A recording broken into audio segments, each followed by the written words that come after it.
recording, and it begins in 3, 2, 1. We're going to play a wonderful game called Who is My Daddy and What Does He Do? Kiss my butt.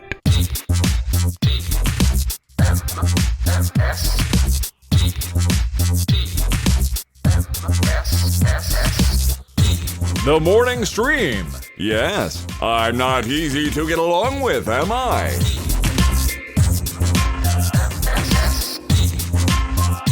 Good morning, everyone. Welcome to TMS. It's Tuesday, July 25th, 2023. I'm Scott Johnson. That's Brian Ibbett. Hi, Brian Ibbett. Yeah, look at this. I mean, did July just fly by, or is it just me? I thought June was fast. Yeah. I was wrong about June. July is some kind of maniac. I don't get it.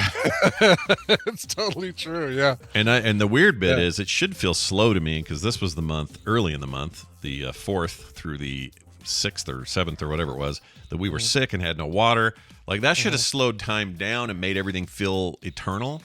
No, it still feels like the month just flew by like some kind of bat out of hell, and I don't like it one bit. No, sir, I don't. Yeah. Yep. I don't like it. I don't like it. Look, I'm not asking for much in this life. I just would like time to stop ticking like it's on fire. Like we have to. What are we such a hurry for? I know. Slow down, everybody. Is this the way things are going to go from now on as we get older, Scott? Is that we're going to feel like, because I heard, always heard my parents complaining about how it felt like time was going so fast, and I always felt like, oh my God, it's going so slow. Right? Remember when you thought 3 months out of school was an eternity and you couldn't wait to get going and you were just going to be there forever? No, 3 months is nothing. It's nothing. 2 years is nothing. Everything's nothing. It's nothing. What are we even doing? Yeah, I know, Chad. I bring up time sometimes. All right, calm down. Sometimes. Let's get on with the things at hand, though, so we can be part of time, not against it all the time. Let's contribute to time and not take away from it. Happy to say that we had a Christmas miracle here at the house. Oh, nice. A Christmas in July miracle. Yep, a July Christmas miracle happened, and that was that we finally figured out what the hell was wrong with our sprinklers. Totally separate from our other water issue. Yeah. We couldn't figure out why one station was like dribbling, other ones had perfect pressure, and other stations were like freaking out and kind of being both at the same time somehow. We just couldn't figure out what's going on, and we've had 3 different people come and look at it and go, like, we had one guy, neighbor, who does this for a living. He's like, oh, I'd love to help you out. Can I come over there and help you out? I'm like, sure, come on over. So he comes over and he looks at it and he goes, or before he says anything, he says to me, this is nothing. You're gonna, you'll be surprised how easy this stuff is. Just sit and watch, And he comes over and he does stuff for about 45 minutes or an hour, and by the time he's done, he's like, I don't know what the hell you got going here. So I was like, not easy, huh? Nope, not easy. So he didn't do it. Another guy didn't do it or couldn't figure it out. And the only other way to figure it out was dig stuff up, and it was going to cost more. And I'm like, well, before we do that, let's get somebody who kind of really knows.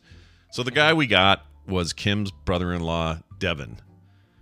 I guess he's my brother-in-law too somehow through marriage. Sure. I was going to say that's Yeah. I actually introduced him to Kim's sister. Oh, really? He and I worked together forever ago, and then he was working in the warehouse of this company I was in sales for, and this would have been, 2000 or 99, 98, something like that. And I introduced them, and they got married, and he's very handy kind of dude, knows how to do stuff, and did sprinkling with his brother for a business for a long, long time. So he knows his stuff. Yesterday was the 24th. Utah celebrates Stupid Pioneer Day.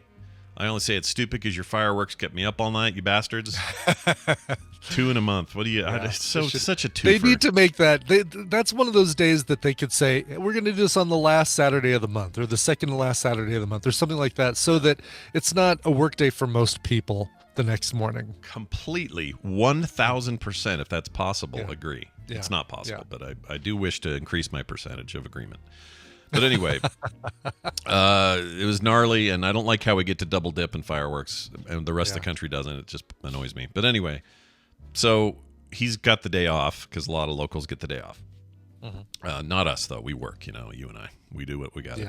Yeah, exactly. So Devin comes over, and Devin says, I'm fixing this today. I don't care what happens. And he brought his son, who's now 16, big heaping helping of a boy. He's got all kinds of muscles now, and he's working out, and so he'll be good for any kind of lifting or digging or whatever.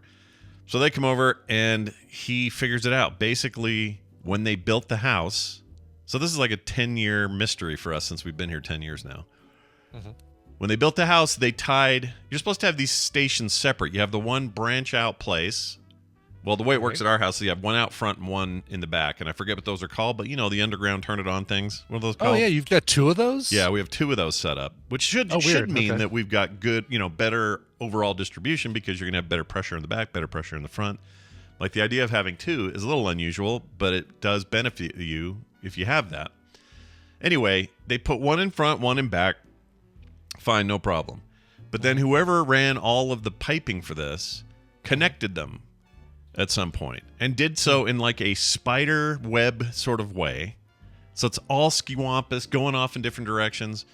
Basically had to tear that whole junction out in the 2 points and then re-pipe all of that. But he did all this so fast. He had all this shit in his truck. It was great. He did it while we were on the show. He did it. And by the time I got upstairs after the show, it was maybe another half an hour they were here, but then they were done. It was great. And of course, they're not charging us because they're family and they were just being nice, which was really nice of him. And he owed us anyway because Kim does shit for them all the time. Anyway, it's fixed. So now everything works right. The pressure's right. All that lawn that we had to let kind of die a little bit during July because we couldn't figure out what was wrong with it.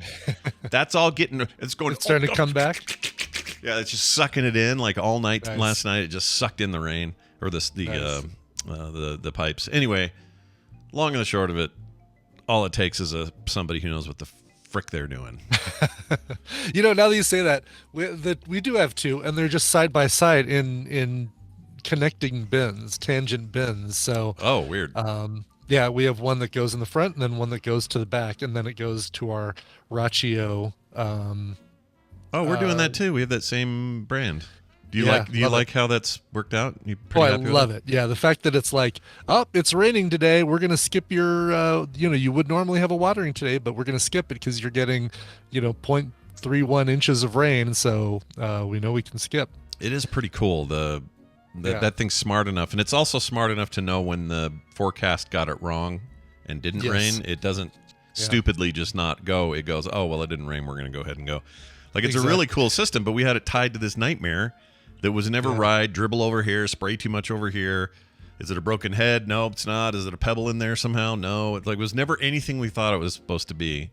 Mm-hmm. Now that it's all worked out, we had to go do you make photos of the zones for the app. Yeah, for the app, yeah. We did all that again, and I think we're good. Now, cool. What's funny is... that's the other thing I love about it, though, by the way, is that you can be... The first time we run it every year, we have to figure out if there are any zones that, the frozen, because some of the pipes were put a little bit too close to the surface. So if there was any water in there, it'll crack and there'll be stuff that has to get replaced. Right. So I can actually go and stand in the safe area right by a zone with the app and go, all right, run this for 1 minute. And then I check and see what the sprinklers are doing. It's like, all right, these are good. Turn it off. Go to the next one. I don't have to keep running back and forth to the garage and that sort of thing. Yeah, same deal. We really like that thing, but as it turned out, it was like putting lipstick on a pig because what was underground was the problem was effed. already deep in.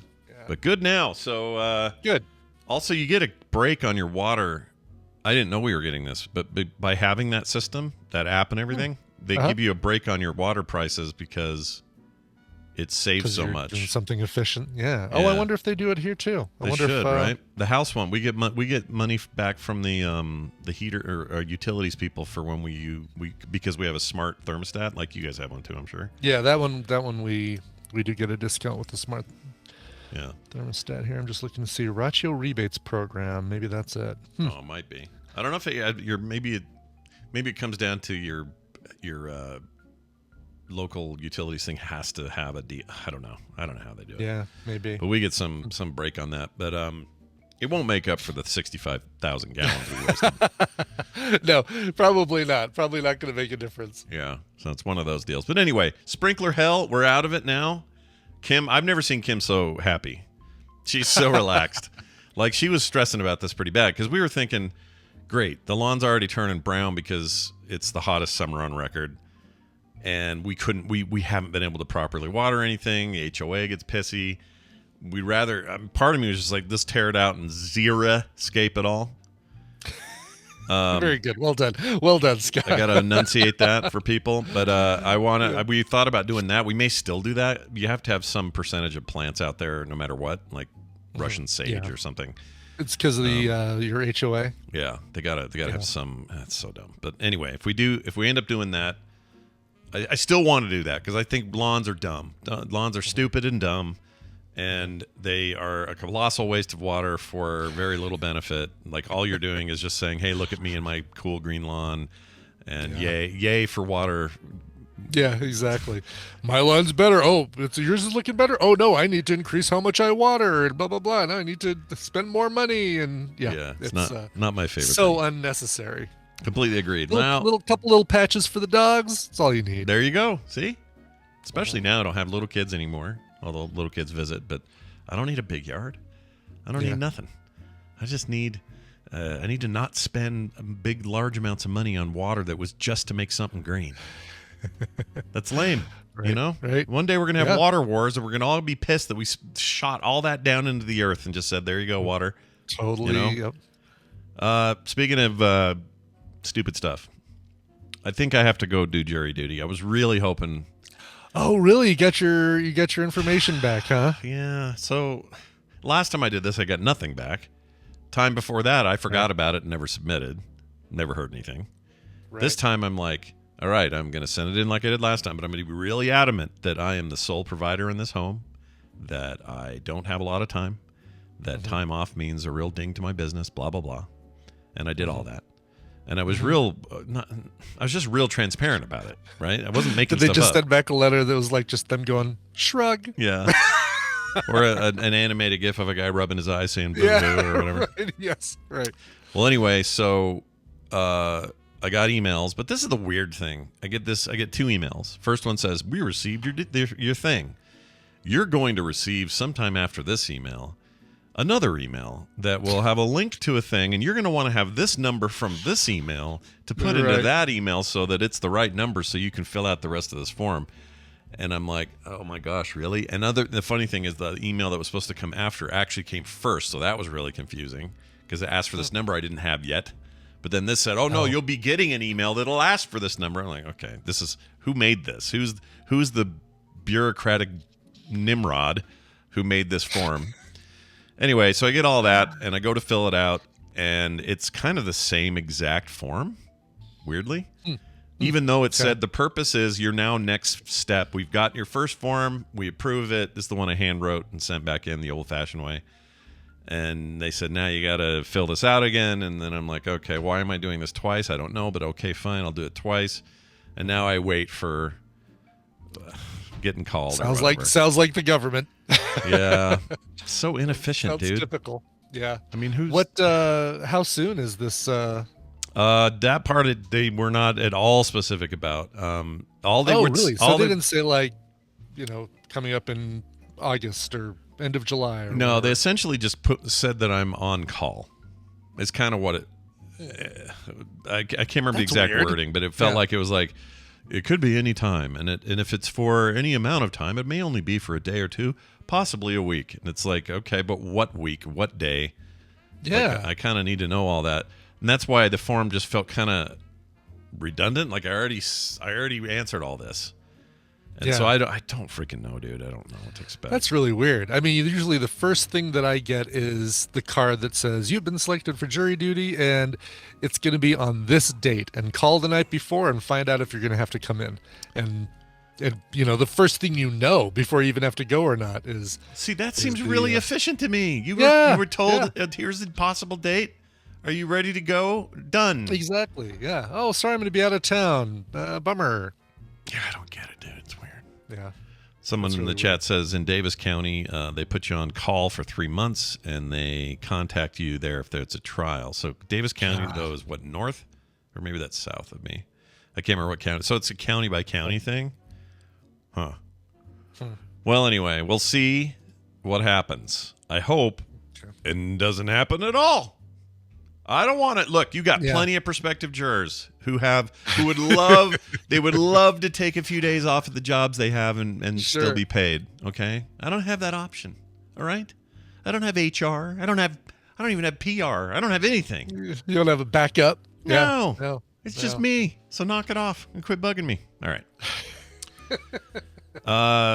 We got one final note here about Persia. You know, we were talking about when were they Persia, when weren't they? Oh, yeah. Right. And they all turned that. into Iran. Yeah. Here's a great text we received from an anonymous listener. The text or where they sent it was 801-471-0462. And they said, subject, Persia. What happened? Alexander the Great happened. Smiley face. Yeah. Things, you know, it's like, why couldn't my history teacher just have summed things up that eloquently? I mean, it could have been, a 5-day class instead of an entire semester. Yeah. Yeah. Right. What a waste. What was I doing in high school for 4 frickin' years? Exactly. What was I doing in college? Oh, Alexander the Great happened? Great. It's all I need to know. Yeah. I want it to be the answer to every problem we've got. Right. Yeah. Well, what started the French Revolution? Well, Alexander the Great started it. Okay. That's just how it exactly worked. How did World War II start? Well, Franz Ferdinand happened. Speaking of which, I'm actually excited. Not the band. Are you? Yeah, not the band. I'm excited about that Napoleon movie coming out. Oh, yeah. Ridley Scott and who's Joaquin, the dude? Joaquin Phoenix, right? Joaquin Phoenix, right. Yeah. First time they've worked together since Gladiator, which is crazy. It's been 23 years since that, so that's crazy. And the reason I say all this is because some people are mad because they think this will glorify Napoleon, even though he was a horrible tyrant. Mm-hmm. And I would say this. First of all, you haven't seen it yet, so who knows what Ridley Scott's plans are. Right, exactly. I don't know that they're glorifying him at all, but why wouldn't you want to get historical? Yeah. Hopefully, these things are usually fascinating. God, I hope ABBA is doing the score, the soundtrack. What if John Heater narrated it from Napoleon Dynamite? That'd be funny. And then he was exiled, and he didn't finish his Tots. It's like the best frickin' island ever. Yeah, I'd watch that. Yeah. I would totally watch that. Anyway, thanks for the update. We appreciate it. The Alexander the Great happened. We should put that on T-shirts. I don't know. But just that Alexander the Great happened. Yeah, that's it. And then that's it. No other. Yeah. Right. Let people ask. So what? What are they gonna know? Yeah. All right. By the way, you know where that name Napoleon Dynamite came from? No. Oh, I didn't realize we had a cool origin here. What do we have? A very cool origin story. It came from, it was another alternate name used by a singer who was born Declan Patrick McManus. Oh, good Lord. All right. And, but used the, based on his, what was it? Based on his singing style. I can't remember what made him choose the name he's most closely associated with, which is Elvis Costello. Oh, no way. I didn't know that. And another one of his alter egos is Napoleon Dynamite. Do you think the Hesses were just real big fans and they were like, we're going to They include this? claim, and I don't know how you can possibly claim this, that they came up with the name Napoleon Dynamite and didn't hear about it somewhere else. That seems a little And close. it's super duper hinky. Like it's yeah. We should ask Wendy about this because they used to play board games with the Hesses. Really? Yeah, this is before they made like movies and were big. Yeah. So that's funny. Wendy and Adam played board games with them and the Jeopardy guy. Who's the host now? The smart guy. Oh, Jennings. Ken Jennings. Yeah. So it's Ken Jennings, my sister and her husband. This may have been during college, and then the Hesses, and they're all locals, or they were all at the time. They all went to BYU. They were all out here. And I should ask her if they've ever heard any tales around that table. Like, it's been a while, so she may not remember this at all. Maybe they were listening to Elvis Costello, and apparently he used it on his 1986 album Blood and Chocolate. Although he had used the pseudonym on a single B-side as early as 1982, filmmaker Jared Hess states that he was not aware of Costello's use of the name until 2 days before the end of shooting, when he was informed by a teenage extra. That is wild to me, if that's true. He later said, had I known that name was used by anybody else prior to shooting the whole film, it definitely would have been changed. I listened to hip-hop, dude. It's a pretty embarrassing coincidence. Come on now. Yeah, that doesn't sound right. Also, why? I feel like after what was the one with Jack Black, the wrestler one? Yeah, Nacho Libre. Nacho Libre. It feels like after that, Jared and Jerusha Hess, or whatever her last name is, Jerusha, her first name. Anyway, I feel like they stopped making movies, basically. They really did, yeah. Let's see. What is their... what do we got for director here? Overnight... I'll say they've got a Minecraft movie coming out in 2025. What? Yeah. He's directing the Minecraft movie? Okay. All right. Thelma the Unicorn coming out next year. So, and that's all Jared. Jerusha did a short film in 2020 called 95 Senses. Okay. So maybe they've been busy working and I just didn't... I Did you remember know that they directed Murder Among the Mormons? No. I watched that and recommended it here. I know, yeah. It's I had really no funny. idea that Jared Hess had Director and anything. executive producer, Jared. That's a great doc, by the way. That's Tina watched it, and yeah, she really liked it. It's really good. When I was growing up, I think I said it then, but when I was growing up, this was a massive story. It was so big. Yeah. The bombings and all that, it was nuts. Huh.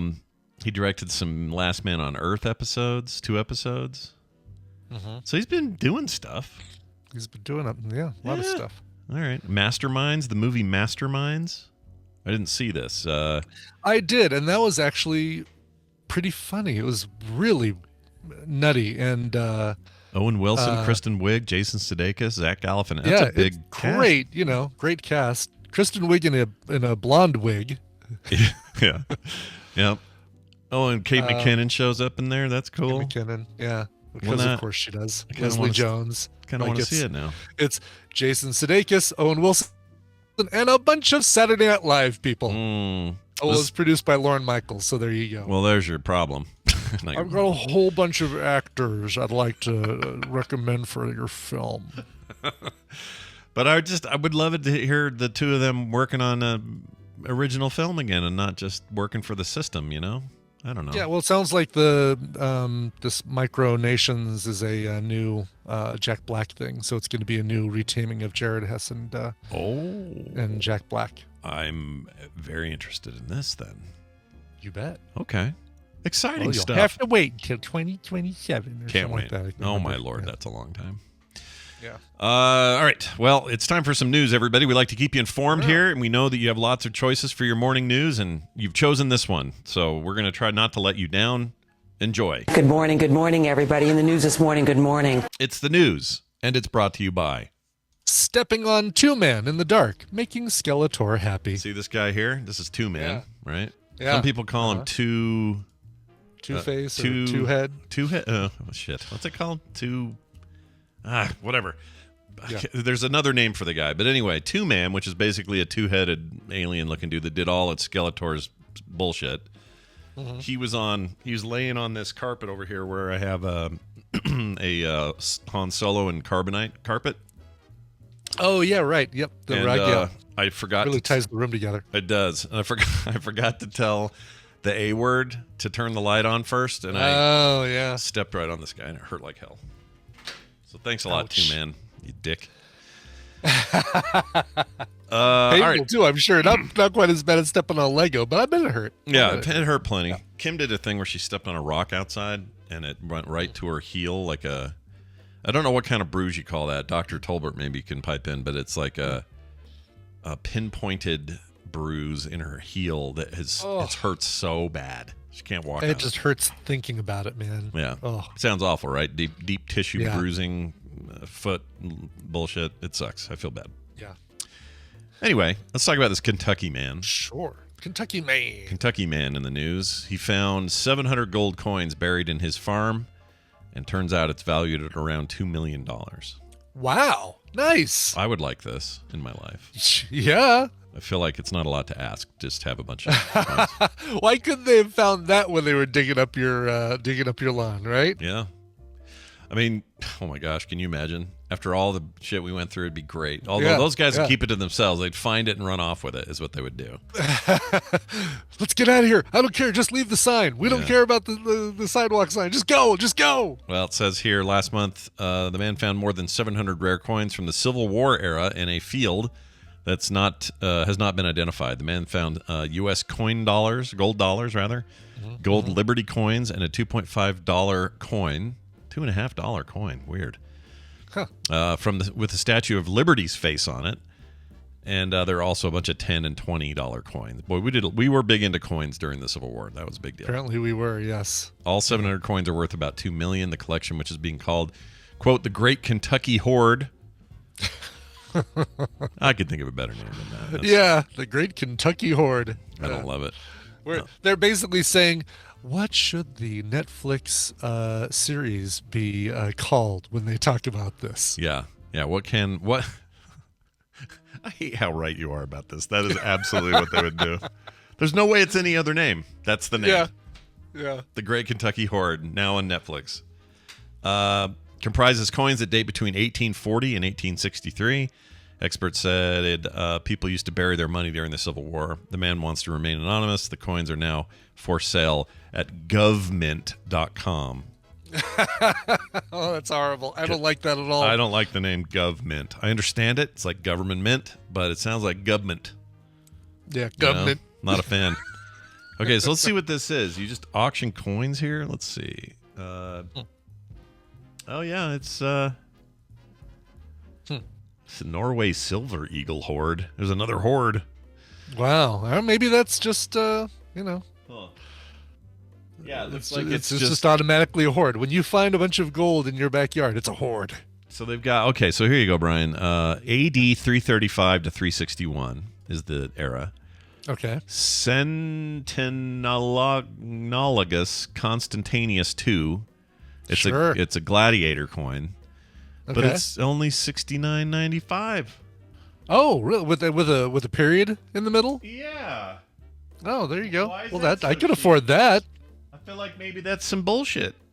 You know what? What Maybe are you these talking aren't. about? Govmint.com? Yeah, GovMint. There's some coins with holes in it. I like that. Yeah. Of course you Canadians do. represent. Maybe these are fake. Or are these? I mean, it's Let's go look. it's at also this. bronze. It's not gold. Well, that's true, but it just seems like something that And old if would be they like. just have a ton of them. That that does seem like it belongs in a museum. Like we've tried. We've given them to all the museums that want them. We have 1,000 left. How about?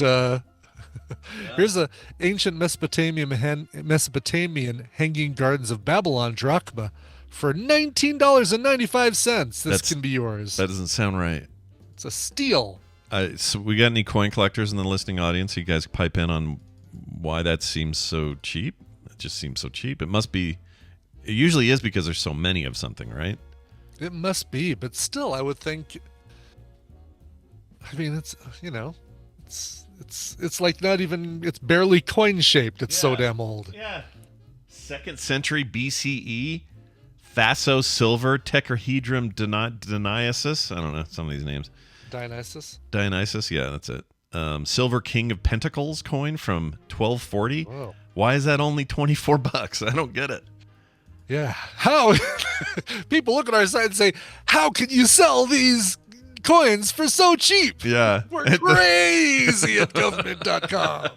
It says Hobbs Dog in the chat says it's not cheap, it's overpriced. I mean, maybe. So I guess these were worth probably pennies then, and now they're worth $50. That is a lot. But I just thought things like this would be like, hey, spend 10 grand on this one coin. I don't know why I thought that. I don't know things. If they're even allowed to sell them, right? Like, Yeah. yeah. I don't know why. I don't know things. These are things I don't know. No, that surprised me too. Oh, chat. Here's a picture of his coins he found. It's linked there. Oh yeah, the that little. I like his arrangement of those too. Like, pain in the ass. yeah. This looks like fun, actually. Let's see. Can the video play? I'm going to put all these coins in a big circle. Then I'm going to arrange these all by size and make them in a little arc above it. And I'm going to do another big size down below it. And then. But please keep me anonymous. Thank you. All right. Let's get to. We'll go from gold to a whale. Okay. And I don't mean the kid who buys all the V-Bucks on Fortnite and they call him the whale. I don't mean that. And you're not talking about Brendan Fraser? No. Most recent movie that still is not available streaming, much to my disappointment. No, definitely not him or his ilk. Yeah, why isn't that streaming? The director, Aronofsky, right? Yeah. Said that he wants people, he wanted people to go and enjoy it in theaters, so he said, I'm going to keep it out of streaming for that reason for as long as possible. But then I don't know why, now that obviously you can't go to the theater and see The Whale, why it's still not available for... That's really weird to me. Yeah. I would kind of like to see it just so I can see this performance everyone raved about. Oh, I definitely want to see it, yeah. We've had that on our, just watch, let me know when it's available for such a long time. Yeah. Well, all right. No news on that news. Anyway, this whale carcass. Yes. Bringing you the important stuff here. The whale carcass that exploded off the coast of California. It is. I don't know if you've ever seen video of this process. I remember the old video of the humanity. Oh no, it's raining fleshy whale meat down on everybody. Yeah, that guy freaking out back in the 70s, I guess, or 60s or something. Something like that, 60s or 70s. Yeah. Well, this one. Let's see. Pull up some images here. Oh, there is video. Hold on. Let's see what we got. Oh no. Okay, so it's God, look at that! Like there. that capturing the moment of impact. Oh yeah, there it goes. That's a shame. Well, look, it's part of life. It's the circle of life, everybody. It's the circle of life. But man, I'm so glad humans don't explode. Yeah, I'll bet that reeked. Oof. Did they? Ugh. He's just a dead floating, the guy even says, "Oh my God, it's probably going to explode too," just before, before it pops. It goes. He predicted the future better than Third Eagle ever could. It says here, whales can be the largest creatures in the world. The blue whale takes the crown, measuring up to 90 feet long and coming in at 180 tons. Is that what this was? Anyway. Even small whales are massive compared to humans. And anyway, when their body dies, they start to decompose like everything else. Their thick skin and fat layers hold everything on the inside, so all the gases start to build up. This is going to be us when we go. We're going to be like in a chair, an old easy chair. And no one will visit us for like 4 weeks. And we're like, where's Scott? Or where's Grandpa, old man Scott? Oh, I don't know. We haven't checked in on him. Let's go see. And then I'll be there. As soon as you walk in the door, he might explode. Bam! Poof. And just like I don't know if you watched the rest of that video, but like all of the whale's innards went out the explosion opening. So it's like intestines like. Yep. And they just keep coming. Like they just keep coming. Yeah. They have a lot of guts. Oh, look at that. I'll spare the chat that. That's nasty. Yeah. Hope you're not eating breakfast there, chat room. Yeah. Sorry. But imagine your boat's this close to this weird occurrence. Must be something else, man. Mm-hmm. All right. Well, from life we go to death, and from death we go to life. A bunch of fish are going to eat that and live and be happy. And it's the circle of life. All right. Here's that fun story. Have you ever seen like a whale up close outside of a zoo or a water park, or not water park, whatever they're called? Like SeaWorld or something. Yeah. Like seen one outside. Well, yeah, when we went on our Alaskan cruise, we saw whales, but not up close. Like they were breaching, but it was from a distance. Oh, that's right. We did that too. I forgot. I was trying to think if I'd ever seen a real whale in the wild, and I'm like, nope, can't think of it. Nope, just last year we did. We saw him out on the outside of the cruise ship. Yeah, swimming. Yeah, just swimming along, saying, "Hey, you guys want a show? Watch this." Yep. I think they liked it because we also saw our boat venting what looked like old food or maybe sewage. We didn't know what. Chum. Something. Definitely chum the water, and they seemed to. Yeah, not intentional chum, but. Yeah, they may have all shown up for that. I don't know, but I remember thinking that's probably pretty good if you got like all the food that wasn't eaten on a run of the, what do you call it, the buffet. Mm-hmm. Boy, you're probably a happy whale when that stuff gets shit out the back of the boat. I think so, yeah.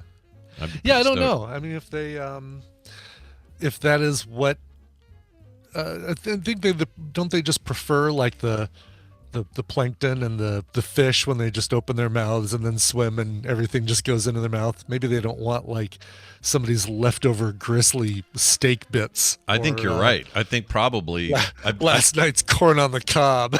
I'll bet they're like ducks. You know how ducks will eat your bread, but they shouldn't because it bloats them and kills them, and they can't get nutrition or pigeons from and it. rice. Like when you throw rice at a wedding, how they said, "Don't do that anymore." Mm-hmm. I think humans, once again, we go out there and we put a bunch of food in the water, and then the whales like it, and it's not good for them. What are we doing? Why are we doing that? Yeah. Somebody should ask the whales. Someone asked the whales, right? Hurry up before the giant chocolate bar from space comes and hovers over the planet. That's right, exactly. and then there's Spock and Kirk in their 80s boombox disco outfit. Yep. When are we watching that for Film Sack? I don't know why we haven't. It seems impossible that we haven't done it. Yeah. I don't know what's wrong with this. We saw 5. We've seen 4. Or no, we've seen 3. We've seen all the padding of Star Trek. Everything before and after Star Trek in film, I think we've done. Yeah. Maybe not Generations. We maybe didn't do that. If we didn't do Generations, we should do that too. But yeah. Anyway, Icor says the pigeon rice thing is fake. Is it? Oh, really? I mean, if a pigeon gorges on rice being thrown at a wedding, doesn't seem good for the pigeon. All right, Snopes. This is what you come here to TMS to learn about is rice. We provide pigeons. learning moments. We do, exactly. Let's see. Oh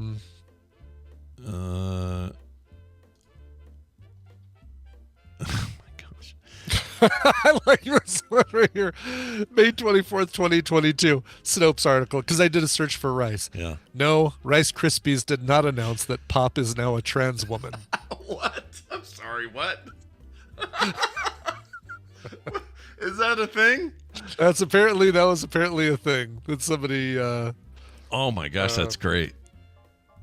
Some of these are really funny just on the face of them. Like this one, no, the CDC has not endorsed the use of powerful drugs by men who want to breastfeed. Or, let's see. Where is it? Chess player's head explodes. Does this video show a pigeon saluting Vladimir Putin? Did The Simpsons predict Twitter's rebrand to X? Oh, here it is. God, finally found it. Yeah. Is throwing rice at weddings bad for birds? An old rumor warns that discarded rice eaten by birds can expand in their tiny birdie stomachs and kill them. This is a 2000 article. Okay. False. Let's see. When birds eat the raw rice, they can't digest it. When it gets in their stomach, it expands, cause them to have violent deaths. Blah, blah, blah, is what they tried to claim. However, local ornithologists said they've never heard of or seen birds dying after consuming rice thrown at weddings. Wow. Okay, so unproven, really, is what they're saying. Unproven, yes, Okay. Exactly. It's probably still not good to give them rice. Just trying to find like a nice little sound bite sentence that kind of sums it up. Yeah. Carl Wagner, a former top official with the Connecticut Audubon Society, who now heads the State Council on Environmental Quality, also questioned the need for this bill to prevent people from throwing rice. I've never heard of anything like that ever, and I read an awful lot of bird-oriented literature, he said. Quite the comeback, Senator, State Senator. Exactly, and way to make sure that you're never invited to another party ever. Yeah, no kidding, right? I read a lot of bird-oriented literature. What do you do? I stand over there. I don't talk to people like you. Goodbye. That's right. Oh, I think somebody's calling me. There is a wild one I just clicked on randomly here. So there was a rumor that Harrison Ford had a cameo in E.T. and it was cut. And I thought, that's not true. He's not an E.T. It is true. He's absolutely in it. Yeah. Was he another dude like Keys? Another it's like he was government agent wanting to make E.T. dry out and leave him in a drain. Well, it says here, eventually agreed to shoot the cameo with Thomas. Oh, he plays an uptight school principal who scolds Elliot after the frog escape scene thing. After he kisses Erica Leniak. Yeah, I remember that. Hey, I've got audio. Let's see. Because you don't see his face in it. That alien belongs in a museum. Let's see if this comes through. I don't know. You say you don't know why you did these things. Hold I'll on. never do them again.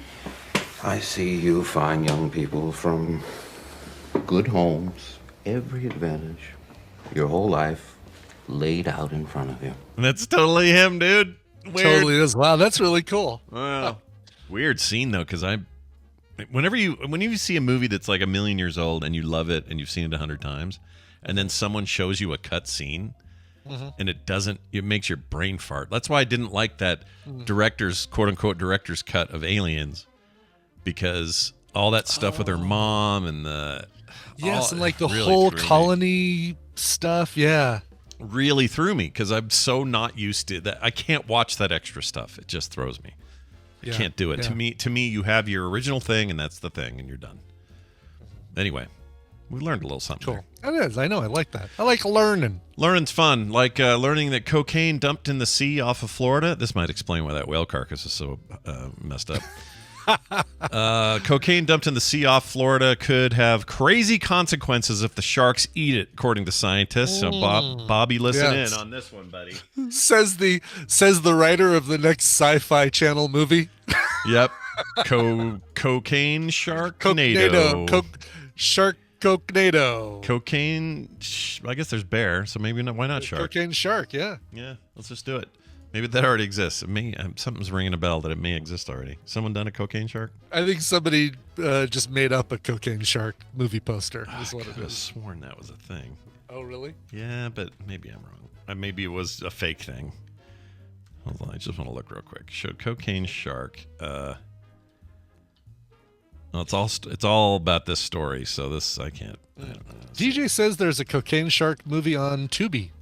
Of course, there. Shit, from this year. This is real. Sorry, everyone. Really? Mark right. Polonia directed Cocaine Shark 2023. A mafia drug lord has unleashed a new, highly addictive stimulant on the streets called H225, derived from sharks held captive in a secret lab, and which causes monstrous side effects. After an explosion and leak at the lab, an army of mutated, bloodthirsty sharks and other creatures are set loose on the world as a small band of people try to stop the carnage. Wow. It's got a whopping 2.1. Small band of people because low budget. Yeah, there's a reason. Oh my God, these Yeah. special effects are fantastic. Hold on a sec. I'm going to give you a. I'm going to the- give you a link. Do you have the trailer? Is it the trailer? It's the trailer. All right, let's But take I'm a going to look. just let you watch a certain part of this. This is. Wait till you see. I think we'll call it Bat Spider. Did I not share the start at 15 seconds? 15. All right. Whoa, let me turn that down. Okay, 15 seconds. Hold on, I'm pulling it up. I'm going to the 13 just to be safe. All right, chat. Let's see if YouTube kills us for this or not. Actually, I'll pause. We gotta get that. That looks so bad. It's horrendous. Holy Oh my God. Moses. All right. So we take it back. Cocaine Shark does exist. Wow. Maybe you could invest in After Effects. I don't know. No kidding. Or actors that have photos on IMDb. How about that? Right? Exactly. 2.1 out of 10. That's low. That amazes me that people still gave it somebody still gave it 2 stars. Somebody somewhere. Let's see. This review says, not really about what you think it is, despite still being decent enough to enjoy. I don't like that. Oh, really? I'm not What digging is it about? Is it about man's toying with elements that he shouldn't be toying with, or is it about a shark that eats some cocaine, grows some lobster legs, and makes the eastern seaboard blow up? There must be some market for this, because there's under this where it says more like this, there's Cocaine Cougar, which is not a 40-something-year-old lady. Doll Shark. I mean, it is, but that's just not what the movie's Yeah, about. exactly. We got Doll Shark and Sharkula. It was like a vampire shark. Sharkula. Jurassic Shark 3. Shark Side of the Moon. Oh my gosh, dude. What else? Is there anything else here? Oh, and then for some reason Star Trek 3: The Search for Spock is on this list. Nice. Wow. Good. Okay. People who liked this also liked. Yeah. Perfect. Well, their worry is that sharks will eat this stuff, this cocaine, Oh, yeah. Back to Because- the news story. Is that what you're saying? Yeah. And smugglers left tons of the cocaine, spelled Tonnes. So this must be a Sky.com article. Tons. 64,000 kilograms or 14,100 something pounds of cocaine in the Caribbean. Marine biologist Tom the Blowfish Heard. Woo! I like that nickname. I liked his work with Hoodie. Yeah, he's great, right? And University of Florida environmental scientist Tracy Fanera studied sharks off the Florida Keys to see if the drugs were having an impact. During one dive to observe behavior, a great hammerhead, the big hammerhead style. Yeah, I like those. Yeah. Like that CG one we just saw in that Yeah, horrible exactly. The one with the lobster legs. Yeah. Horrible. A species which normally avoids humans came straight to the team and appeared to be swimming wonkily. Oh, wonkily. Wonkily. Uh-huh.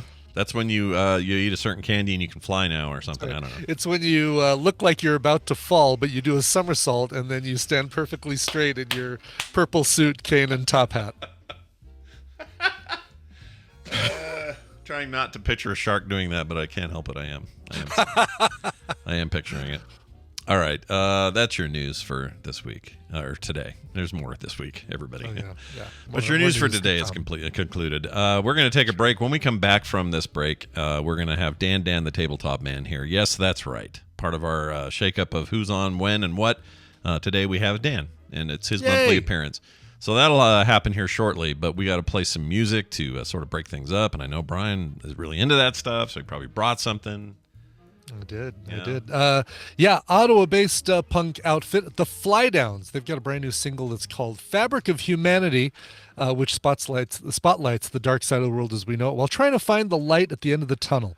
Love that. These guys have been making music since 2016, directly under the flight path of incoming planes. 5 years later, they're at a fourth member, completing the current lineup, and this is kind of like... described as a mix of melodic pop and skate punk. Here, the band is the Flydowns. Here's the brand new single, Fabric of Humanity. Hello there. I'm Granny Goodwitch, the only human in the forest.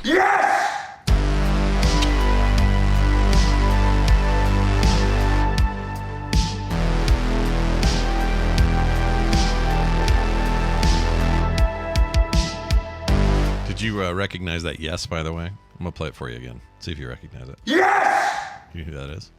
No, who is that? That is, that's from episode 3 of Your Honor. Your Honor.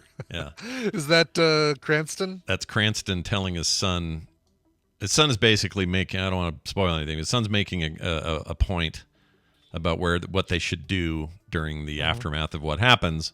And he yells this as loud as he could. Yes! Right to his son's face. Nice. It was a little shocking, to be honest. That show's really freaking good. Brian was right to recommend it. And I'm not even to the part. Apparently, it's season 2 where things really kick you in the nuts. Oh, yeah. Yeah. No, and I'm only 3-4 episodes in. It's really good. Oh, my God. It's fantastic. Let's do this. Let's get Dan in. He's patiently waiting by his drug phone. I don't know what.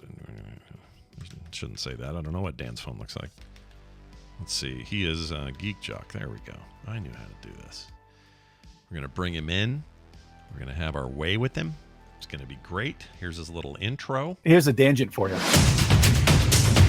Be careful. May cause drowsiness. Dan the Tabletop Man joining us all the way from North Carolina. Dan, what's going on, man? Oh, getting a weird feedback loop. Some kind of... We've got Dan the Static Man. Static Man. It's been a while. Things change and happen. Your PC may have had 3 or 4 updates, and who knows where that puts you in your audio, but right now I feel like we're trying to contact the moon. Oh, I heard something. Dan, you there? Dan? Sounds better. Sort of. We're getting the rings. Staticky is basically. Yeah. The static went away, but we don't hear you. We got rings of ringage. I see. Or speakage. Green movement. Like I see his, talking. Yep. We get the rings of speakage, just not the rings of soundage. No noise. Yeah, it's an audio-free experience with Dan. We're going to intuit what he had to say. He's going to let me see if Discord is what he says where he types to us. Oh, yeah, there you go. Yes, definitely see if Discord. Yeah, please see if Discord. I like the term. Please see if Discord. Clearly, he can hear us. Yeah, he can hear us. Okay. You're cool. No worries. Hop in those settings. You do you. I have a big medical question for Dan when he comes on because we like to. Of course, you do. Yeah. We like to do that here and there. But there's a whole sub business in and around pharmacology that I have big questions about, and only he can answer it after his rings of speakage work, which are still rings but no speakage. We hear nothing. Check your microphone. Check your settings. Check your wife. Check kids. Check your wife. Yep. Because they're all coming out here to get us. They're intruding on everybody out there. That's right. How's that guy doing? He had a moment. He did. He had a second moment when the Unbreakable Kimmy Schmidt came out. There's a title. That's going to the title list, isn't it? The Unbreakable Kimmy Shit. Yeah. That's really good. I don't know why that never occurred to me just to say that in passing before. Really? Yeah, that's really good. Yeah, that's right. I forgot he had a little bit of that going on. But I mean, like, does he retain any of the social media virality that he experienced, or do you think he's just like? No, I think we're a little bit. There's so many new memes and things coming out daily. We used to really focus on those old ones. You'd hear those old ones a lot, right? Like you'd Charlie bit my finger and all that stuff. But now it's like. Yeah, you had your flash in the pan moment. That's it. Yeah, like even our chocolate rain guy, he still tries, but I don't think he's got the following. Tazon Day, yeah. Yeah, that was very weird. Dan says he'll restart. Okay, he's restarting. I see. Cool. Yeah. What about Tay Allen? Are the she had Justin and Brian still doing stuff with Tay Allen? I don't think they're doing stuff with her, but they definitely called out her 10-year, or they retweeted her 10-year anniversary of that song. Nice. The check your text song or whatever, or I'm not in your contacts. Fresh, sweet. Yeah, or whatever it was. I mean, let's admit it. There was never a good thing. That was a bad song, but we had fun with it. I hope you don't still have that clip anywhere, do you? No, I don't. Well, maybe. By the way, Dan, we're back to the staticky sound. Yeah, we hear you staticking out. Let's see. Brush, sweep. Do I have this? I might. We're going to... No. How about this one? I can clean my room if I try. Sweep, sweep, brush, sweep, sweep, brush. I don't think so. That's it. There it is. Right there, folks. Yep. I'm not in your contacts or whatever. I don't think so. Dan's still getting static and rings of no talking. Yeah, no other sound but static. Do you have another device we could try? Do you try have a telephone? A tablet? Anything, boys? Oh, hey. There we go. There he is. There you know. Hi, hello. Am I there? Yeah. Yeah, we can hear you now. What was it? Sorry. Yeah, Discord changed my input on everything, so I was just trying to figure out which one would actually work. Oh, well, no worries. We'll take whatever you got. We had a moment to talk about old washed up internet memes, and it worked out fine. Good old washed up Dan too. So sorry about that. You're all good. I do have a bird fact for you. Oh my gosh, ornithologists, get ready. Yeah, let's do it. Let's hear it. I'm hoping this is not untrue, but I've heard a lot about it, and it seems to have worked here. So we have one of those bird feeders on the window so that our golden retriever can watch the birds because she just loves watching birds. But we have pain in the ass squirrels down here. We've got just a ton of squirrels in our neighborhood this year. Yeah.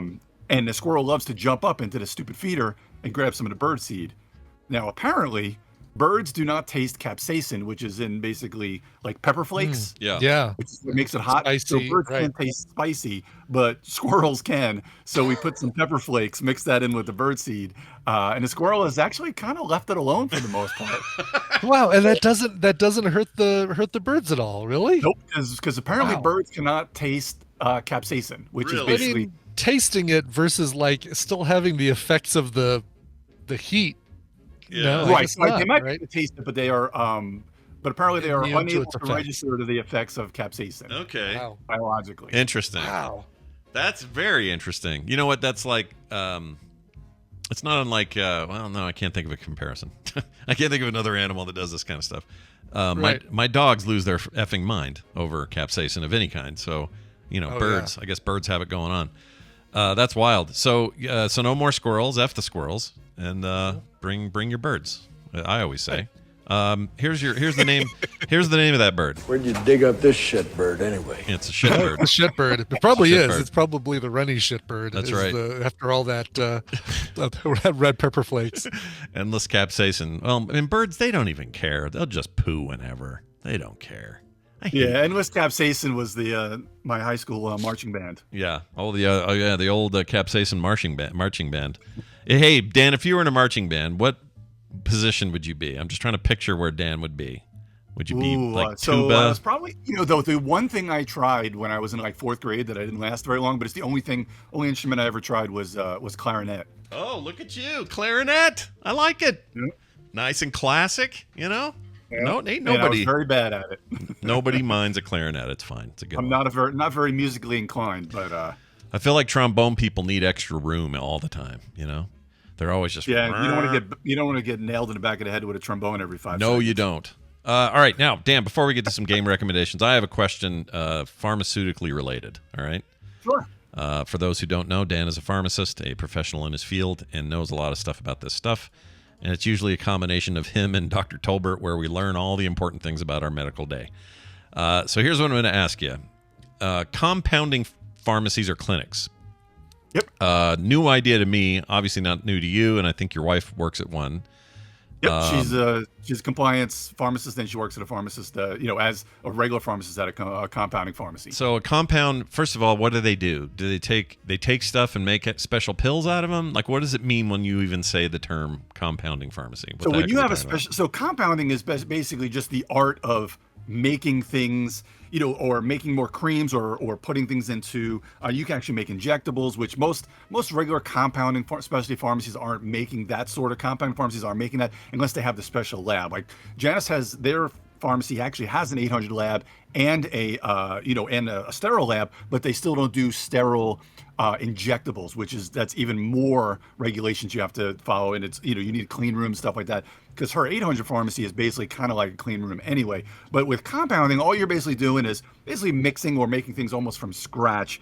They're great because regular pharmacies, like you find like your Rite Aid or Walgreens, they will do some compounding, but usually it's just kind of things like they can even make suspensions taste better, which is technically kind of compounding, but it's really just adding some drops of this and some drops of that. So if you have any kids that don't like their medicines, that the way they taste, whether it be the just things for allergies and stuff like that, because things like cetirizine, which is Zyrtec, it tastes really bad. It's usually, I think it's really crazy minty or things like that, so they can change the taste of that. And usually like $2 charge or whatever, but it's worth it to make the taste better. And that's from regular pharmacies, and that's quote unquote kind of compounding. But normally a regular pharmacy will do things like mixing creams, where you get like triamcinolone with eucerin, triamcinolone with hydrocortisone, or they can make magic butt cream for kids, or a magic mouthwash, which is what you would use, just when you have mouth sores. It's basically like a swish and swallow or swish and spit. So wait, is it really good magic butt cream for like rashes and that kind of stuff for babies and that? Yeah, so Okay. that's usually used for either for really, really, really old, if they're in a home or anything like that, and they get kind of sores, bed sores, stuff. Well, bed sores are a little different, but kind of sores from being soiled, or children. When you have really bad diaper rash, magic butt cream is usually, it's kind of a zinc oxide mixed with some other, with eucerin or things like that. It basically just helps to get your moisture to help your body heal a little bit better, and they're just a little bit better than some of the creams that are out there by themselves. Okay, so is it referred to as magic butt cream by the people? Yeah, well, things like this. So there's magic mouthwash, Duke's magic mouthwash. There's regular butt cream or magic butt cream, and there's probably like Dr. Johnson's butt cream. Like every area of the country has their own recipes for these things, or it's called something different in a different area. Like around here, since we're by Duke University, they're supposedly one of the first people to make up the mouthwash that I'm talking about. Yeah. And they call it like Duke's magic mouthwash, but there's probably about 20 different recipes for this mouthwash. It's very, basically normally like with hydrocortisone, diphenhydramine, and nystatin is what it kind of generally goes into there, but sometimes they put lidocaine in there, sometimes they put tetracycline in there. They usually put a little bit of different things in there to make it different. So back to special, like a compounding place will do things that are a little bit more a little bit more crazy, a little heavier. They'll do things like they'll make up their own capsules, creams, troches, which are kind of dissolvable in your mouth, or they'll make up the suspensions or sprays or ointments. A lot of them do not take insurance because it's a little more expensive, but you can certainly file your own insurance after the fact. Yeah. And many insurances will give you a lot of the money back. And of course, there's different laws, things that they usually have to be on things that are on back order or not available in that strength or not available in that dosage form. Like I said, sometimes there's no tablets available of it and you can't swallow capsules and you do the tablets, things like that. And, or the strengths were maybe an off-label use. So they have different things like creams for hemorrhoid creams, which we usually a lot of times use like a calcium channel blocker, which is just helps with different blood flow. So you would use this cream on a hemorrhoid and it helps to shrink the hemorrhoid. So you have like diltiazem cream, which diltiazem usually used for your heart. So you're saying I shouldn't take like an X-Acto blade to a hemorrhoid and just cut it off. That's not the treatment. No, probably not. That might hurt, especially. But if you do that, then you use a only if you have some magic butt cream handy. Yeah, you need to have a tub of it. If you have a styptic pencil, that might burn quite a bit too. Do you guys know what a styptic pencil is? I've never heard of it. It sounds horrible. What does this do? Tell me about it. So a styptic pencil is, I'm pretty sure it's just basically sulfur rock, basically, and you would use this for things like when you're shaving. So if you get like one of those really bad cuts when you shave, you hit a spot and it won't stop bleeding. You kind of just put a little water on a styptic pencil and you just basically just seals it. It burns like hell, but it stops the bleeding instantly. Okay, it's like coagulant kind of thing. Yeah. Okay. Okay. Interesting. Well, all right. So the reason I even asked this is, so recently I had a kind of not a run-in, but I had a situation arise where they wanted me to do a prescription with a compounding clinic where they were making some stuff that it turns out is a little bit legally dubious. Well, that's changed. So it's funny because this has been an ongoing kind of very fluid situation in the last couple of months. Yeah. We were talking about. Do you want to mention a med, or we'll just talk? Well, I can just say it's whatever the thing that makes Ozempic work. They wanted to do in a compound form because it was way cheaper and also more available, or something was the deal. Well, things like Ozempic, a lot of the GLP-1s, which are for type 2 diabetes and also for weight loss now in Wegovy, since everybody's been using it, a lot of insurances and even some Medicaid insurances have been letting Wegovy get paid for weight loss, provided you have to follow certain rules. Doctors send in the different criteria that you have to follow for the weight loss indication. But anyway, it's been used so much lately that it's on kind of a big time back order. Now, until recently, there was no main ingredient that was available. So in order to compound, and this is another thing kind of with compounding, let's just say, let me use an example like things like Prilosec. You guys know what Prilosec is for your stomach? Yeah, it's like I have heartburn or my stomach hurts or I get ulcers or whatever. It's like it's a proton pump inhibitor and it's available in a capsule and it has these little beads in it and it wasn't commercially available in a liquid. So some pharmacies will compound it and what they do is they take like the beads out of the capsules and they'll break it down with sodium bicarbonate and put it into suspension. But it doesn't really last as long when you get a regular pharmacy that does this as compared to a compounding pharmacist who will get the actual ingredient powder. And that's USP, United States Pharmacopoeia, which is the base powder and the base ingredient. Yeah. Now, and that when it's made in a compounding pharmacy, it lasts a lot longer and it's good, a little bit better kind of concentration and effectiveness. So what happens with they weren't, since there was Wegovy and Ozempic, it wasn't completely legal to compound this because the main ingredient wasn't available anywhere. But recently, I think it's PCA, Professional Compounders of America, that's the main center where a lot of people get their main ingredient. Yeah. They've just recently had it available now in a powder form or in the base form. And of course, I'm pretty sure this is the main ingredient. It's derived from I believe it's the Gila monster saliva, which is just how we come up with this crap is just amazing. Yeah, but that's keeps blood from coagulating. Yeah, exactly. Yeah. So we've got. Okay, so let's say that are you saying it's now less sketchy? Is that what you're telling me? Yes. A lot less sketchy. So here's what I did based on advice from you and a few other people. I told my doctor, I said, yeah, this is all a little up in the air and weird, and we're gonna hold off on this stuff for now. Should I go back to her and go, all right, get that rolling again, baby. We're gonna put this in. We're doing it. Or do you think that's a bad idea? So I mean, it might be worth it also because you're going to get some of you can get it mixed with, I believe it's it's either B or D. I think it's with B12 or B complex, where they're mixing it so it's making some of the headaches a little bit less with some of these injections. Yeah. And it is on a huge manufacturer back order now, so it's very hard to find, especially in different parts of the country. Now, all the boards of pharmacies, I have licensed in 4 different states, and every board of pharmacy basically, like a few months ago, sent out the same basic word for word, same email to everybody saying, hey, compounding this stuff is not legal because it's available commercially and you're not really changing anything and there's no real reason to do it. That's kind of changed. They didn't send out blanket emails to people, but I did find it on some of their websites now that since there is a manufacturer back order of it, it is okay to be compounded.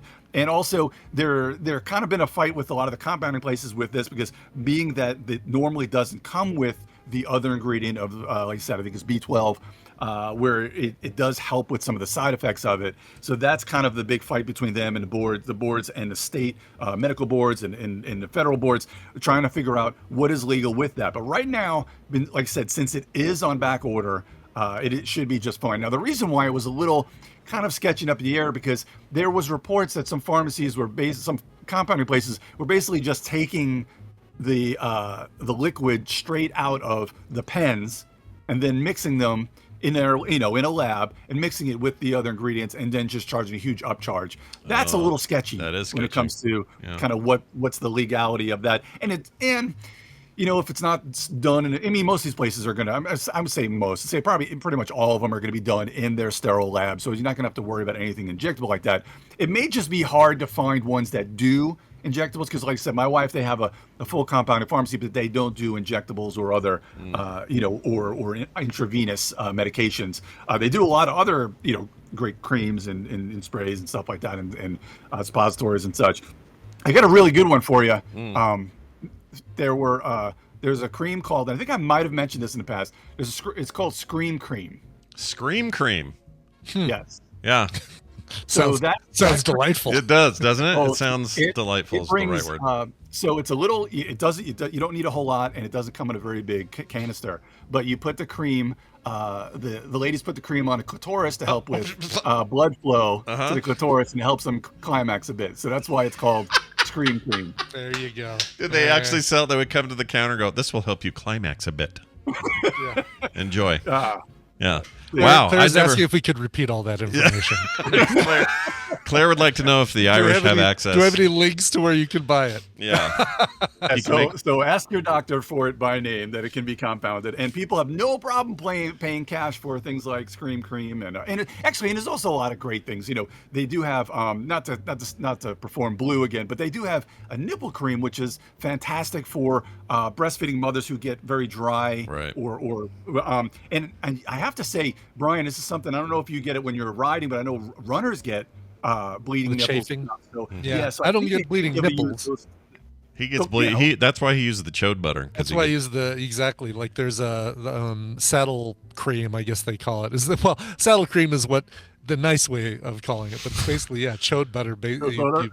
And that's probably be similar to magic butt cream as well, because it's going to keep in your moisture and rather than get it all chafed and such. Yeah, we don't want to chafe that. It's just basically lubrication so that your legs can go back and forth and not rub that area raw. That's right. You heard it here first. Brian uses lube to ride his bike. You heard it here first. I mean, you gotta. Yeah, chain lube, butt lube. It's all lube. Dan, there you have it. A fun diversion into medical territory. But let's swing it back and give people a recommendation of a board game to play this week. The last now, Scott, I'm going to let you decide this one. So, Gen Con is either next week or the week after that. I can run down quickly my top 11 to buy from Gen Con, or the last time you had wanted me to talk about solo games, which I could push that off to next month since Gen Con. I did have some people on Twitter from the Tadpool were asking me about games to check out. Well, let's do Gen Con since it's looming. It's like here almost. Yep. So yeah, let's do. Are you going this year? Are you going this year? Or are you hanging around at home? No. I've got to go to.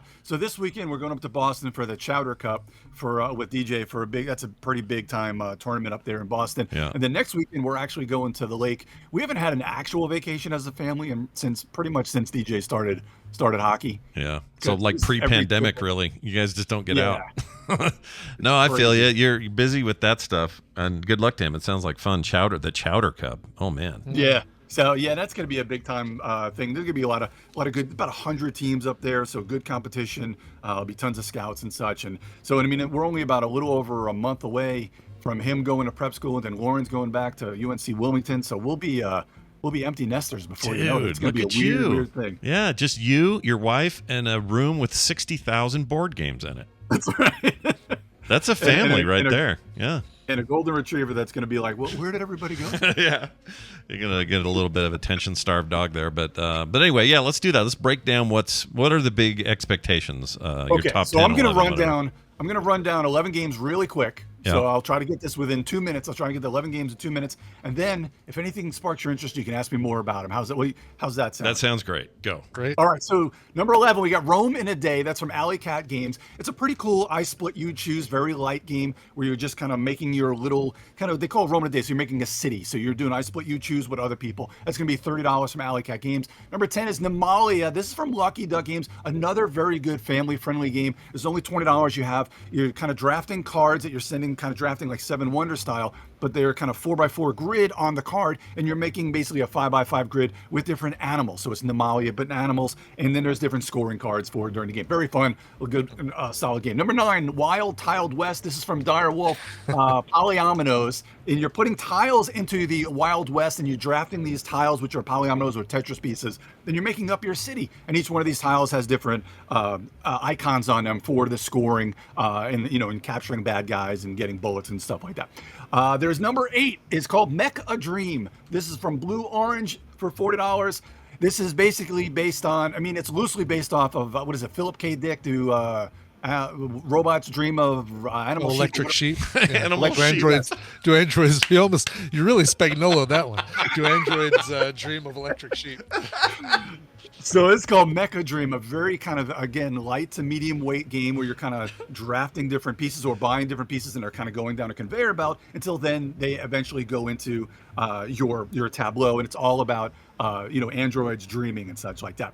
Right. Number 7 is a large one. Brian, this is up for you, from Atomic Mass Games, Star Wars Shatterpoint, $165. This is kind of like your Marvel, the big time Marvel, Marvel United, or the Crisis Protocol. Crisis Protocol. This is kind of like Star Wars Crisis Protocol. Okay. Yeah. Where there's minis that you can paint, and you got to put them together, and there's just all the terrain and everything. It's really cool. And it's not just like Warhammer where you're just killing each other. And I know there's different types of Warhammer things where you're right, doing kind of different scenarios and getting different victory points. Sure. But Star Wars Shatterpoint, there's a bunch of armies coming out for it as well. But the base game is 165. Number 6, Sagrada Artisans. That's from Floodgate Studios. That's $75. Basically, we love Sagrada. It's one of the Sagrada's great. Yes. So good. This is basically kind of like Sagrada Legacy, is what it basically is. So it's basically like Campaigny and a Legacy. And there's different books. And I believe there's 4 books in the Sagrada Artisans book. So if you and Tina want to play this together, then you'll have a whole separate, you can do it basically twice because there's 4 books in there. So very, very cool. Number 5, from the creator of Medium, is called, and also from Green Team Wins creator, Everything Ever. This is also from Floodgate Studios. This is from Nathan Thornton, $25. Basically, it's just a party game where you're putting cards down, and you're putting different cards down in front of you that'll have things on it. It'll be like movie and bugs and things like that. And then you're going to have to say something when it comes to your turn. The cards in front of you, you have to say something that goes with every card in front of you without repeating. But if you can manage to say something like The Fly, well, I just got a movie and bugs, so now I've satisfied both of those. What was the title again of that one? Everything Ever. Everything Ever. Okay, just writing these very down. Cool. A very, very cool party game. Okay. Number 4, Distilled. This is from Paverson Games. This is about $90. This was on Kickstarter last year, but it's released now. This is a really cool kind of Euro game. Think kind of Agricola, like a medium to heavyweight Euro, but it's all about owning a distillery for like whiskey and such. And then you're kind of putting the different ingredients in there. Very cool kind of worker placement, auction-y, very Euro-centric, very, very cool. I thought this one was neat. Number 3 is a game called The Isofarian Guard. So we're getting into the heavier ones. These are all the Crazy Dan games and probably Crazy Brian games. Johnson, you play them, but you take you about an hour. I mean, the rules would take like an hour. Yeah. Rules for rules. You know, it's funny. This week is the week I had to do final proof and final sign off on the mass production of the rules for my Dungeon Murder game. And so you bringing up rules and how I hate them. perfect time to bring that up. Well, and I saw your sheet. That was perfect. That's exactly what you want rules on that side of a size game to be. Yeah. Is you know where all the rules are. If you need to thumb through them, you're not thumbing through 30 pages of things. You just look and go. And it's and that game is great because it's got easy to learn, plenty of replayability. Your game, that is, and it's just amazing what you've done with that. So well, thanks, man. I'm very proud of you. I'm excited to get that to you when I get decks to you. You help me with the whole soloification of it because I want to be able to absolutely. Give people that. Yeah, and I just finished playing a couple of solo games, things I've had today and yesterday off. I played a game called Mosaic, which is a Civ game. Played it solo, just a really fun game. Anyway, number 3, Isofarian Guard. This is very much a Haven game, like a Gloomhaven or Frosthaven. It's got basically like 3 different campaigns in it, and each campaign, whether you play it solo or 2-player, there's basically 2 characters that you're using to go through the story. And when you go to the second campaign, you use 2 new characters to play them, so it keeps you kind of fresh without having to worry about unlocking other characters and such like that. Very, very cool. Number 2, you guys would probably both love. It's called The Witcher Old World. It is still large and sandboxy, but you're basically going around a map, doing different quests, and trying to get victory points to finish the game. And really, almost the same thing, but in a D&D universe is my number 1. It's called Dungeons & Dragons Trial of Tempest. It's a sandboxy game. You're creating your character, kind of beginning with these cards and such, where you have like a mage, then you're picking a spec, and then you're getting some different skills. You'll be leveling up through the game. You're doing different things like area control on the, you're maybe taking out the kobold camps over here, defeating them, or maybe over here you're controlling a temple, and then you might have to take out the golem to get more victory points. It's a kind of a race for victory points kind of game. But there's your 11 really big games to check out for Gen Con. There's a lot of different prices and such. You can listen to the Geek All Stars. If you have a good commute to the con that you're driving and you got 3 hours, we did a top 11 to try and buy. So try games where you can only demo them and then buy. So I had myself, my co-host Chris Dice Hate Me Kirkman, and BJ Rojas from Board Game Gumbo. We talked about Chris. Scott, you'd probably love Board Game Gumbo. Down in the bayou. Oh yeah, I got some history. Well, both of there. those things individually. So how could they be bad together? Yeah, what a combo you got there. Oh, that's so, fantastic. We talk about a whole ton of games on the last show, if you like. And I've also got a top 5, which is coming out, which is on Major Spoilers. That's the top 5 to try and buy, which I kind of change up the games to try, just to have more games out there to the masses. That's on Steven Schleicher's Major Spoilers Network on their top 5 feed. That should be out sometime this week. Very nice. Lots of stuff going on. Follow Dan out there, and we'll see you next month for more. Probably another dumb medical question from Scott, plus more board games. I'll do the solo. Yeah, we'll do the solo thing. I'm excited about that. So I like that. Yeah. I'm excited about turning your multiplayer games into solo games, everybody, and some of the best solo games out there. Dan, have a fantastic month. We'll see you next time. May your microphone settings never change. All right. Right. Yeah. Please don't change them. Yes. Man, are we sure he's not Cocaine Shark? Because he can go. You did tell him that he had more time this time than he usually does, right? No, the whole idea was give you a wider berth. You can have a little more time. Anyway, we wrote down all these names. Hopefully, we've got them all right. We'll double check them, but I think I'm going to put these in the show notes. So if you guys want to find these top 11 games, we'll make it so you can track them down. If I really wanted to devote the time, I could go into quicktms.li and create links for all of these, but that's a lot of work. That's a lot of work, man. Yeah. A lot. If it wasn't 11 things, if it was 2 things, that'd be different. If it was 2 things, I would do it. This is 10 things. 10 or 11 things. This is 11 things, which is a strange thing to not do 10, but to do 11, right? I guess I could put the list there for sure. You could put the list. You don't have to link them all, I guess. Yeah. It's all those hyperlinks, man.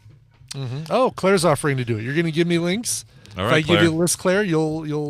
You give her the idol, right. she'll throw you the whip. All right. There's no problem. Give her links, and she's going to get me links for all of them. I love it. Can you use my my Amazon affiliate link too, Claire? Thanks. You should do that. Why not? Well, I'm not going to do it if she's the one. She's the one doing the work. Yeah. She's the one doing the work. I don't feel good about. Right before we get out of here, I got a quick correction. I don't remember this. All right. So it's fine when we get corrected. Now, usually we remember why we're getting corrected, but I don't remember this at all. Maybe you do, but it says this. It says, "Hey, Scott and Brian, just had to let you know that Nnedi Okafor is a she, and you can hear several of her short stories on the LeVar Burton Reads podcast." I don't know who that was or what the reference was for, but it obviously would have come up during our read this segment with Amy, but I don't remember it. Nettie with 2 N's? Something about that's familiar? Nettie. Like we brought that up or something about the 2 N's? I don't know. All right. Well, thank you for the correction. We got another one. We're being watched, by the way, because I got this text from, I assume it's this person. I don't actually know, but it says, hey, I just wanted to let you and the whole TMS crew know that Joe Matarese is watching. Oh, no. Okay. Gosh. Or Matarese. Mata. I'm not sure which. Okay. I don't know what to do with that. That's the single only text I ever got from the guy. And he's watching. So well, I looked, and if you search for that name, there's a Joe Matarese. Oh, he's a comedian apparently. Really? Yeah. We have a comedian watching us? We have a comedian watching us. Hold on. Like I want to see this guy. He has his own website and everything. Oh yeah, look at there's a guy. He's a New Jersey guy. Oh, he's been on the Howard Stern Show, WTF with Mark Maron, Late Show with David Letterman. Let's see the. I bet I've heard this guy and not, and just didn't know him by name. I'm looking at his account on X. You know the news, the hot X. new social media platform called X. Yeah, I'm an X user of that service. I am too, I think. Anyway, all right. Well, hey Joe, we're happy to have you, man. Happy to have you. Yeah, be here. Thank you. Send us some jokes, would you? One final note from Jim. This is our good pal Jim Jensen here locally. He says, my niece Autumn is ill and needs to be seen by the specialist within the Mayo Clinic. She is a single mother with limited resources. The good news is she's an author of 4 books that want to be read. In an effort to broaden her potential readership and improve her chances of funding this trip, I present the following quote from her and several links to further information. Quote, I suffered from my father's death and several sudden and tragic losses in my life, then found out I'm facing my own debilitating rare disease or illness. I started writing to explore death in a creative way, and now to leave a legacy for my children who may not know me in adulthood. So you can go to this Barnes & Noble link where you can find her books at tinyurl.com/ambooks23. Or you can go to her Facebook link, which is her authorship page over at tinyurl.com/amauthor23. So one is ambooks23, the other is amauthor23. And Autumn's Missed Mayo's clinic campaign on Facebook, which is scheduled to run through the 3rd of August. You can also find that at tinyurl.com/ammayo23. So books, author, and Mayo, all between AM and 23. Those are your 3 links. Easy to remember. Go over there and check them out. Cool. Happy to help out and make mention of this. And Jim, we hope the best for your niece, Autumn. For sure. Jim's a good guy. All right. Oh, the nicest. Guy. We're going to get out of here. I need to remind people, though, that we subsist on Patreon and your good graces, your willingness to contribute to this enterprise. And without it, we don't have a show. So please continue and keep that up. Patreon.com/TMS. You have like 5-6 days left in the month. Why not use those to hop in there and get in there now if you haven't already? And a gigantic thanks to everyone who already is. Read about all the benefits today at patreon.com/TMS. All right. I guess we just have music left. Is that all we have? Just have music. I think that's it. Well, shit. Let's just do it then. Let's play it. All right. Brian wrote in. Wait, was it me? No, I would remember it. Brian, sorry for the short notice on this request. Hopefully you'll be able to squeeze it in. This Thursday, meaning last Thursday, I will be, for the first time since pre-COVID, returning to competing in large pinball tournaments. Oh, wow. Wow. Very cool. What makes it a, like, is it massive machines? A giant basketball-sized pinballs bouncing around in these things? Is that what makes it a large pinball tournament? I kind of want it to be what you're describing. I kind of want it to be that too. Yeah. So I was hoping you could play a song to get me ready on my trip up to the tournament. I was hoping you could play me something pinball related. If you can find something, anything but Pinball Wizard. I leave the choice of song to you. If you can't find anything pinball related, anything by Iron Maiden will do. Feel free to play my song on a different day if the notice was too short. Sausage. Oh, you want one of those, do you? I think think I got that. I got that right here. It's right here. Hold on. No, that's not it. That's going to happen again, isn't it? Where's the name? I can't find it. This one. This is why we got rid of a lot of our segments, because we need time to search the soundboards for things. Yeah, we need time. How about a booby? You know what? That's not it either, but that's the right person. We're on the right track. So we're now going to go sausage, and we're going to find the long one. Here it is. Sausage. Did the one. Did it Nicely feel longer? done. Feel longer? to you? By the way, Claire, if you're searching for links, don't, because Dan just sent me an email with Board Game Geek links for all 11 games. So I'm going to make those a post. And if you did already, all right. Anyway, right. All right. So I had to stay away from Pinball Wizard. There's only 2 other pinball songs that I know of. One of them is a song by, God, it's another Brian Porcheso or something like that. An old 70s song, like a bluesy, my wife left me for pinball and I'm a truck driver and stuff like that. Yep. And then a song by a favorite band of mine called Yellow, and you're probably familiar with Yellow's big hit, which is the song that goes, oh yeah, you know that one.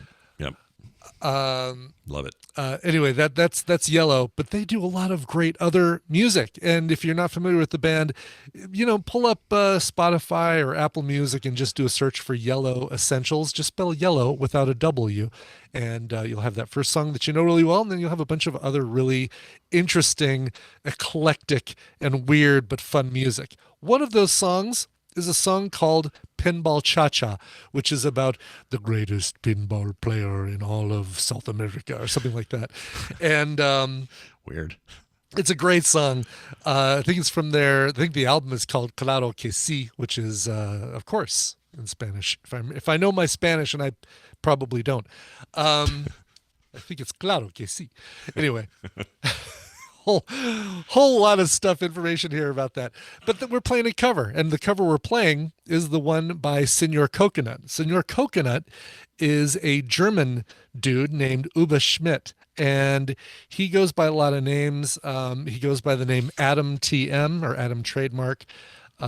He's gone by Senor Coconut. He's just gone by TM at times. And he's like the father of Latin electronic music. Brilliant stuff. You got to check him out. Stella, that's right. Yellow Stella. Yeah, thank you, Universal Constant. Anyway, here is Pinball Cha-Cha. All that set up just for this song. Pinball Cha-Cha by Senor Coconut from his 2008 album Around the World. Get more at frogpants.com. This is an unhappy beanie. Yeah, you don't want that.